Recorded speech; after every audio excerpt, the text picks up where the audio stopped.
Hi, my question is for Mr. Hauser. Ooh, Jerry, but that's okay. Jerry, I'm a big fan of yours, and believe it or not, Thank you. it's not even because of the Transformers. I bring this up because I didn't realize it myself until just a few years ago.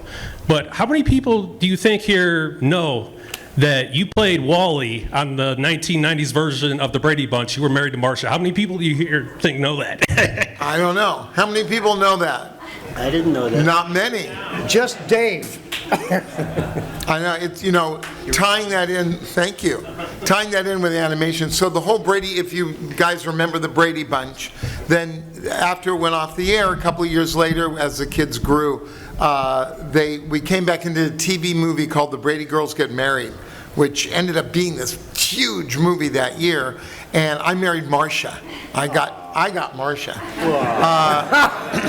So I married Marcia, and subsequently we did a TV series where Jan gets married too, and the couples move in together. And then we did a Christmas movie, a Very Brady Christmas. I mean, it went on and on.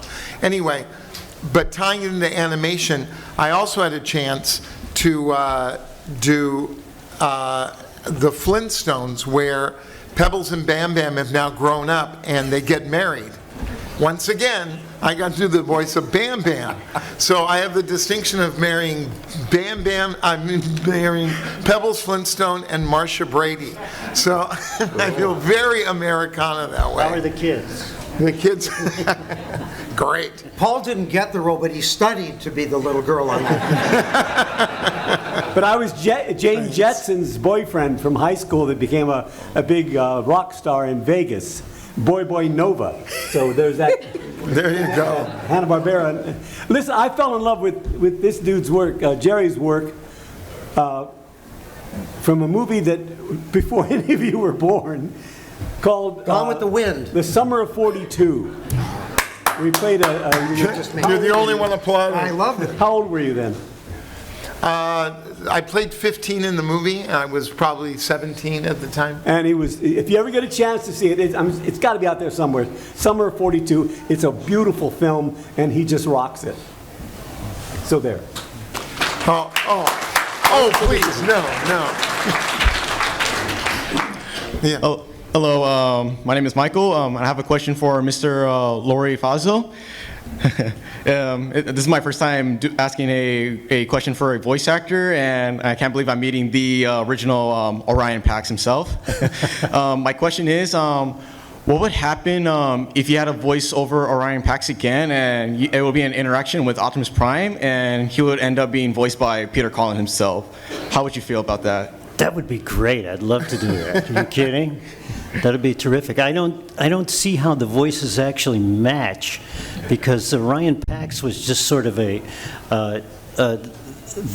original one where we saw him. He was a dock worker on loading things into a thing, and he was really uptight about this is my girlfriend, leave her alone, stay away, and he was kind of a dorky guy. And how he became Optimus Prime is still a mystery to me. I would love to know. Thank you so much. Thank you.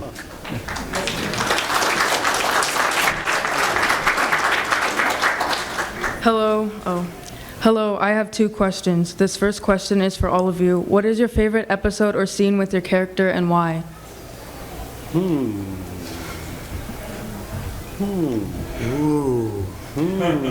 I didn't know this was going to be on the test. I didn't either. Study. Cosmic Rust. His thing was so cool. I also liked one that a lot of people don't like, Face of Najika, which I thought was fascinating. Weird. And I think that's why I liked it so much. The title is going out of my head. I was just talking to somebody, I was signing earlier today, and somebody brought up a book with all the episodes in it. And I signed on the one episode, and I'm trying to remember the name of it, because it was one that I had a lot to do in, which was very cool. And, Yes, thank you very much. And that was exciting for me, because I had a lot to do in it. And in a lot of other episodes, there were little small bits and pieces. So to really have some substance and something to work with was it was a lot of fun and a long day. I think for me it was the episode where we meet Orion Pax. At the time we had no idea that he wasn't just another guy and would become something else. So in retrospect, I think that's the favorite one. I'd have to say Lightspeed meets the Bradys. Yeah, I did 4 episodes. I would not remember the name. So obviously the first one was probably the most exciting because walking into that room and Michael and Frank and Peter and all these guys, it was like, whoa! I made the NHL. It was like wow. So just to have been involved in a period, but I don't have the knowledge that 90% of you have about this series. So. My second question is, was there ever a scene with your character that got cut from an episode? It's hard to remember that, because we were doing like a show a week, I think, is the way it would usually run. And I think initially there were like 65 episodes in the first season. And so you were doing so many that it was hard to remember what was used and what wasn't used. Most of the time, everything was used because everything is storyboarded out ahead of time and worked out ahead of time. So, and because animation is starting, they're doing the voices and they animate to the voice. So it's generally there's not too much that's cut. Mm-hmm. So, but it's hard to remember anyway because. I don't know about you guys, but it's hard to remember because you do so many, episodes moving forward that it's hard to remember what you did and what remains. Okay, thank you for your time. Thank you. Thanks. Thank you.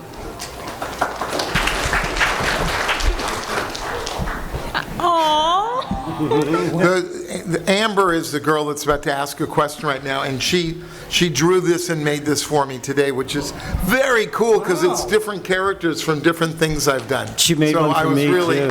I was really touched by it. Thank you, Amber. This is Amber Jones from jolly old England, who's one of our biggest Transformer Came all the way fans. from England for this. She does podcasts. She's a voiceover artist herself, and she's been just probably the most loyal fan, and we've all spoken to her and spent time with her, and she came over from here with her dad, and we're very happy to see Andy. her. So, Amber? So Amber, is there any other way we can embarrass you? Pardon? Can we embarrass you more? Yeah, of course, go ahead. well, before you answer your question, Michael Bell just arrived. Oh, hi, Michael.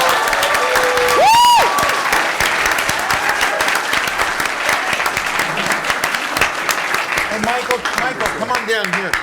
Wait, so Amber, I've got a question for you. Yeah, sure. So you have a podcast and you do stuff with Yeah, I was like... You emailed me several times, and I either never got back to you. Yes, Pat Music tried to introduce me to you. I owe you. So we have to talk when this is over. I'll come and see you afterwards. Or just, follow me. Yeah. Boy, who's the star of this panel? Amber! Wow. Feel free to stalk me. Okay, Amber, you're up. What's your question? Okay, so hi all, hi Laurie, hi Michael, hi Jerry, hi Danny, hi Paul. Well, of course, Danny I've not properly met yet, but everyone else I know you all. My bad. So it's great to see you here. I'd like to know, what is your favourite or most notable memory of Wally Burr from any recording session or any time like out of recording sessions? Have you got a notable memory with him? What is it and why? I can't tell you. Wally Burr, for all of you, I'm sure all of you know that Wally Burr directed these. And he was a character. I mean, you got to give the guy credit. He did an amazing job. But Wally definitely had his own style, and a lengthy style at that.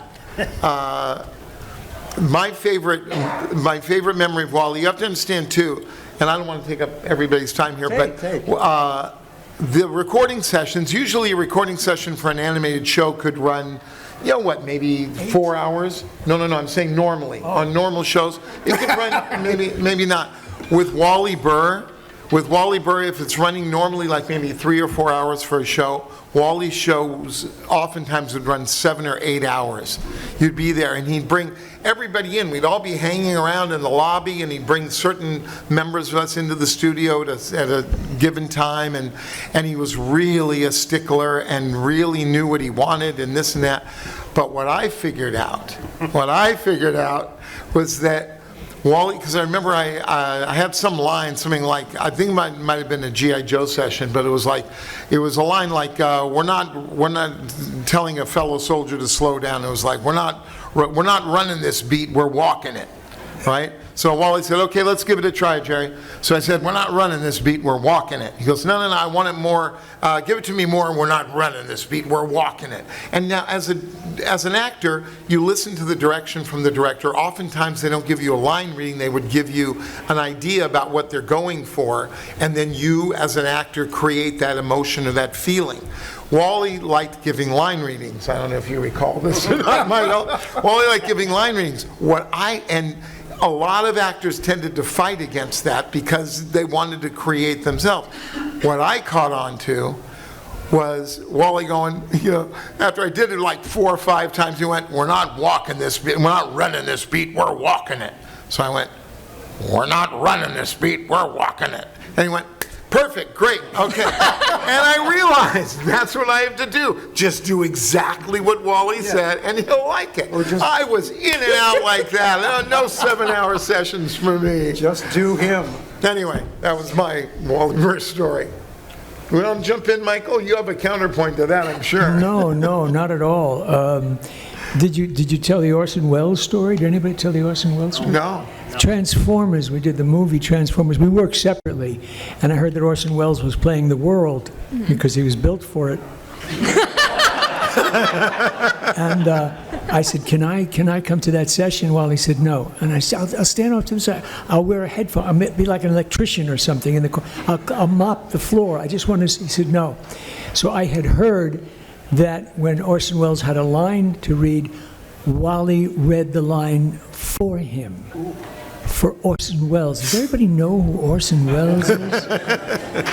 He was the world. He was the world of theater and motion pictures.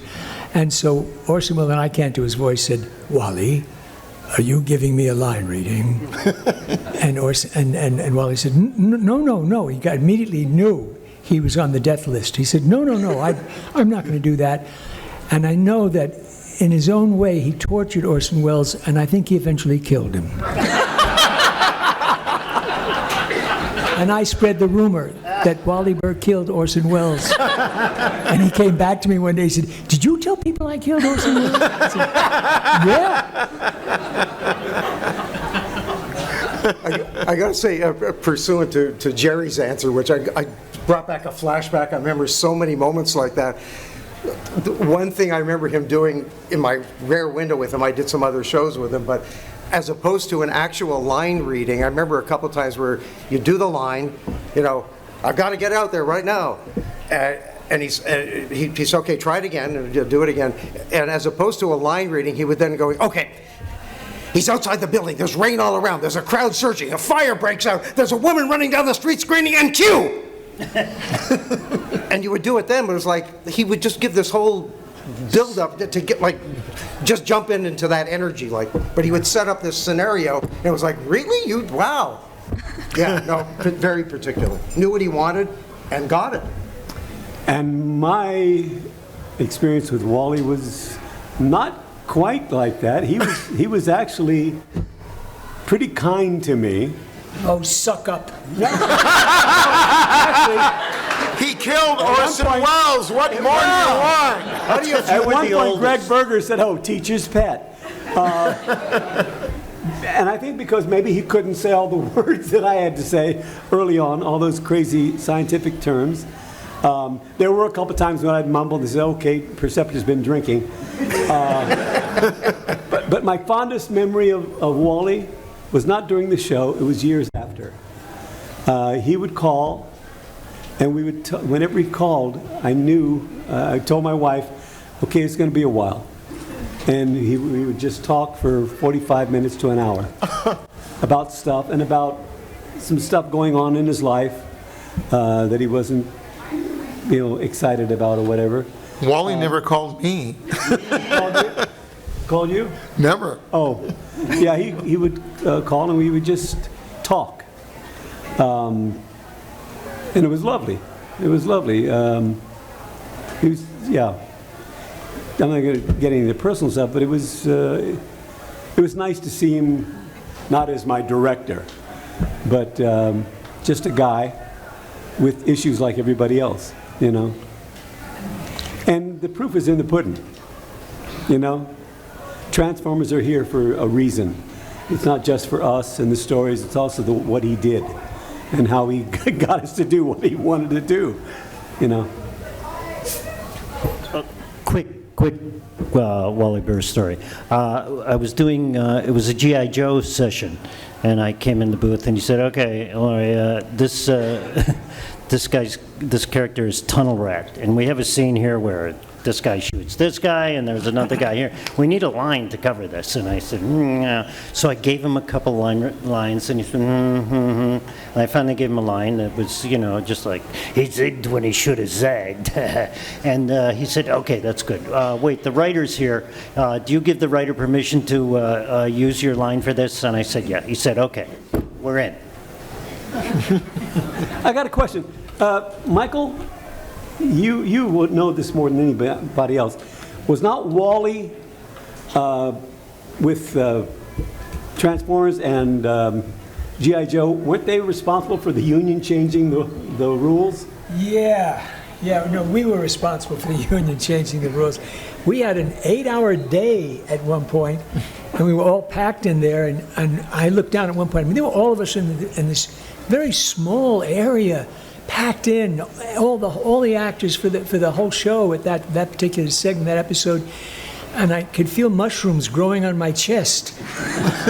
And I said, and they're still here. And I said, it's so crazy that we shouldn't be here this long. It's hot, lying on the floor, people lying on the floor, people talk. It was just crazy.